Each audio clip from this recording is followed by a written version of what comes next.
Merci d'être là, réunis. Amen. Autour de lui. Gloire à Dieu. Il est là, il est présent. Gloire à Dieu. Je remercie les frères. Amen. Je remercie les anciens. Les Alléluia. copains qui m'ont demandé de faire la réunion ce soir. Je suis content. Mon cœur il est dans la joie et il est dans la crainte.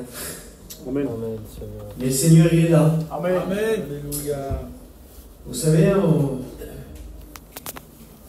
dimanche dernier j'étais là au culte et puis j'étais assis sur ma chaise et puis on a eu un bon culte. Amen. Et le Seigneur il bénissait mon cœur. L'Esprit de Dieu a bénissé mon cœur. Et l'Esprit de Dieu il me parlait. Et puis il y avait un petit mot, il y avait deux petits mots qui résonnaient dans mon cœur. Et ces deux petits mots-là, je ne sais pas pourquoi, ils me faisaient du bien. Je repensais aux écoles bibliques. Je repensais à nos enseignants. Les messages, les enseignements qu'ils nous apportaient, tout ça. Les bonnes choses qu'ils voulaient nous donner. Pas dans le message forcément, mais dans l'amour de la parole. Dans l'amour de l'Église. L'amour des âmes et tout ça. Vous savez, on est des étudiants, on sort des écoles bibliques. Je suis un petit poussin qui sort de l'œuf. Je vole pas bien haut. Vous savez, prêcher la parole de Dieu, pour moi c'est grand. Comme pour tout le monde, pour les frères. Vous savez, je suis un jeune homme. Je suis un jeune marié, je suis un jeune papa. Et c'est compliqué d'expliquer la vie des fois aux plus anciens ou aux gens qui sont là, des gens qui ont vécu, des gens qui sont passés par des problèmes. Moi, vous parlez de la vie, je ne peux pas vous apporter grand-chose. Mais le Seigneur, il bénit mon cœur et puis je vais essayer de vous donner un petit mot. Gloire à Dieu, gloire à Dieu. Amen. Et les petits mots que le Seigneur il me donnait sur ma chaise, dimanche dernier, c'était le maître de la vie, le maître de la mort. Et je ne sais pas pourquoi, le Seigneur, ça me bénissait. Le Seigneur, il me donnait un message. Et puis ça me bénissait, et puis l'Esprit de Dieu me visitait, ça me faisait du bien. Et les copains sont venus me voir, les frères, et ils m'ont demandé de faire la réunion. Alors j'en ai dit oui. Et puis comme Alidé il a dit, après les 2-3 jours qu'on passait là, et bien l'ennemi il a fait son œuvre. Il a voulu me troubler. Et puis il a voulu me faire du mal, il ne voulait pas que je prêche. Mais il est vaincu. Amen. Amen. Parce que le plus fort, il est de mon côté, il est avec moi. Il est avec nous. Et il va m'aider à annoncer la parole de Dieu. Et je vais demander à mes copains, les étudiants, les deuxièmes et premières années, je vais demander à mes copains qui prient pour moi. Alléluia, Seigneur. Seigneur, le message que tu as mis sur ton cœur, Seigneur, ta parole, Seigneur, parce que ton message touche les cœurs, Seigneur, ton message change les cœurs, Seigneur. Alors bénis-nous, bénis ton serviteur, Seigneur. À toi, gloire, Jésus. Amen. Amen, gloire à Dieu. J'ai pris plein de notes, mais je ne voudrais pas trop lire les notes. Je voudrais vous dire ce qu'il y a sur mon cœur. Amen. Alors, comme je vous disais, les mots qui résonnaient dans mon cœur, c'est maître de la vie, maître de la mort. C'est le Seigneur, ça. Et puis le Seigneur parlait à mon cœur. Et vous savez, j'ai essayé de méditer un petit peu la parole. Et je me disais, John, toi, t'es maître de quoi? Eh bien, je ne suis pas maître de grand-chose. Si aujourd'hui je suis là, c'est un effet de sa grâce. Amen. Si aujourd'hui je marche avec lui, c'est encore un effet de sa grâce. Si aujourd'hui je suis là parmi vous à vous partager la parole de Dieu, c'est encore un effet de sa grâce. Et puis, dans la parole de Dieu, il y a un maître. Et je voudrais vous parler un petit peu de lui. Alors, c'est pas le maître, mais c'est un maître. C'est comme ça. Son nom, c'est Nicodème. Et on le trouve dans l'évangile de Jean, au chapitre 3. Il est marqué comme ça de lui. Alors, Nicodème, alors c'est un maître, pourquoi? C'est un pharisien. Il fait partie des chefs religieux de son époque, de l'époque du Seigneur. C'est un religieux par excellence. Il a un comportement exemplaire. Il fait partie de la plus haute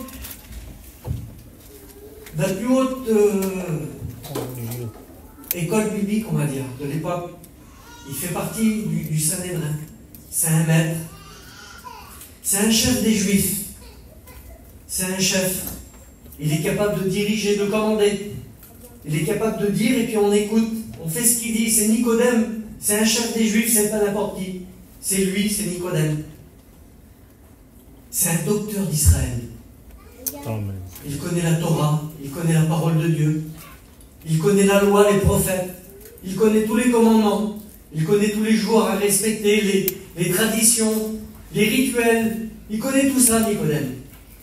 Et la parole de Dieu a dit comme ça sur Nicodème. Donc c'est marqué comme ça, chapitre 3.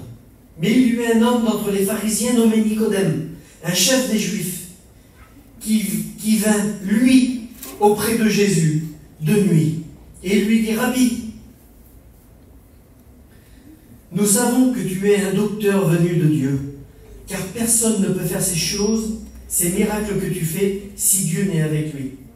Jésus lui répondit, vous savez, Nicodème, ce grand homme, ce docteur de la loi, il est intrigué. Parce qu'il y a un jeune homme de Dieu, un charpentier. Il est d'une petite bourgade de l'Israël là-bas. Et il n'a pas de grand nom, il n'a pas de renommée, il est d'un petit foyer modeste.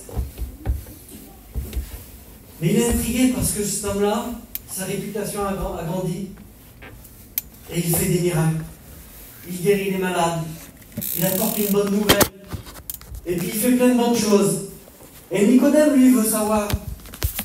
Il ne comprend pas pourquoi cet homme-là, il a accompagné de miracles. Pourquoi? Et il veut savoir. Alors il vient le voir. Il vient vers Jésus, Nicodème. Il vient vers Jésus de nuit. Et puis il lui parle, il lui dit, Rabbi, personne ne peut faire tout ce que tu fais si Dieu est avec lui. Et Jésus, il coupe au bois. Il dit, Nicodème, il dit en vérité, il dit, je te le dis, Nicodème. Il dit, si un homme ne naît de nouveau, il peut voir le royaume de Dieu. Et Nicodème, il ne comprend pas. Nicodème, il ne comprend pas.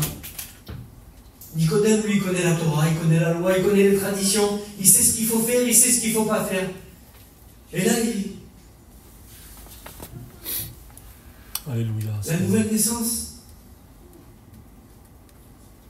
il ne comprend pas, Nicodème. Alléluia. Oui, Le maître d'Israël, Nicodème, un maître, il connaît, il sait faire. Mais là, il est devant le maître des maîtres. Il est devant Jésus, le Fils de Dieu. Il est devant le maître de la création. Parce qu'il était au commencement avec le Père. Et tout a été fait par lui et pour lui. Il est le maître de la nature. Parce que dans l'évangile de Marc, comme il était dans la barque avec les disciples, il réveille le maître. Il se lève et il dit sur le vent et sur la mer, il dit silence, tais-toi. Il commande les éléments. Il est le maître. Amen. Il est le maître de la création, il est le maître de la nature. Il a tout pouvoir. Gloire à Dieu. Et Nicodème, il est face à plus grand. Il est face au Fils de Dieu. Et puis le Seigneur, il dit, Nicodème, il dit, tu connais les sacrifices. Et là, le Seigneur, il révèle le plan. Il dit tout ce qui doit se passer. Il dit, tu connais les sacrifices, Nicodème. Il faut un agneau pour tel sacrifice. Il faut tel sacrifice pour tel péché. Et il dit, Nicodème, il dit, il faut un sacrifice. Un dernier sacrifice. Un sacrifice qu'aucune bête sur terre ne peut donner. Il faut un agneau sans tache et sans défaut. Il faut un enfant obéissant. Quelqu'un qui n'a pas connu la corruption, le péché. Le rachat de l'homme, il était trop cher. Et puis, le Seigneur, il dit, il révèle le plan. Il dit, il faut que le Fils de l'homme soit élevé. Il dit de la même façon que Moïse éleva le serpent dans le désert. Il dit, il faut que le Fils de l'homme soit élevé. Et il dit, quiconque regarde à la croix conservera la vie. Amen. Et il dit Nicodème, car Dieu a tant aimé le monde Amen, amen, amen. Gloire à qu'il a Dieu. donné son Fils unique, Merci afin Seigneur. que quiconque ne périsse point, mais qu'il ait la vie éternelle. Nicodème, il est en face du maître des maîtres. Il est en face du maître. Nicodème, il est en face du maître, le maître de la vie. Parce qu'il donne la vie. Merci Seigneur. C'est lui qui donne la vie. Amen. Et il a reçu tout pouvoir au Seigneur. À Dieu soit la gloire. Et Bénis il les donne cœurs, gratuitement. Seigneur. Bénis les cœurs. J'ai marqué un petit verset. C'est dans l'évangile de Jean au chapitre 14 et au verset 6. Jésus lui dit, je suis le chemin, la vérité et la vie. Gloire à Dieu. Amen. Il est la vie. Amen Seigneur. Amen. Dans un autre passage aussi, il est marqué, personne ne me l'ôte, je la donne de moi-même. Gloire à Le Dieu. Seigneur, il est le maître de la vie. Il est capable de donner sa vie. Et le Seigneur, il est le maître de la mort. Vous savez, malheureusement, beaucoup ont passé par des difficultés, par des séparations. Et vous savez, comme le problème est là, comme la maladie est là, on n'a aucun pouvoir. On n'a rien. Devant la mort, on n'a rien. On n'a rien. On peut se battre tant qu'on veut. On peut tout faire. Mais comme le jour est là, on ne peut rien faire. Et le Seigneur, lui, il a dit ça sur la croix. Il est le maître de la mort parce qu'il commande la mort. Dans Luc, au chapitre 23, au verset 46, Jésus dit quelque chose. Jésus s'écria d'une voix forte, « Père, je remets mon esprit entre tes mains. » Et il expira. Il donne sa vie. Il a le pouvoir de la donner et le pouvoir de la reprendre. Il fallait qu'il aille jusqu'à l'obéissance de la croix pour nous racheter à chacun de nous. Le prix du rachat, c'était ça, pour qu'on puisse avoir la vie. Le Seigneur Jésus, le Fils de Dieu, celui qui n'a pas connu le péché, celui qui a marché en vainqueur, celui qui a aimé, celui qui n'a pas jugé, il n'a pas condamné, il était là pour tendre la main, celui qui avait une bonne parole, une bonne nouvelle, il a donné sa vie. Alléluia. Et le troisième jour, il est ressuscité. Amen. Gloire à Dieu. Et aujourd'hui, il vit. Et bientôt, il vient nous rechercher. Amen. Et comme la sœur, elle a dit, l'ancienne, bientôt, il vient nous chercher. Et ceux qui sont partis, bientôt nous les reverrons. C'est notre espérance. Gloire à C'est ce que Dieu. Dieu a pour nous. Il change nos vies. Il nous donne la vie. Il nous prend par la main. Il nous conduit sur le chemin.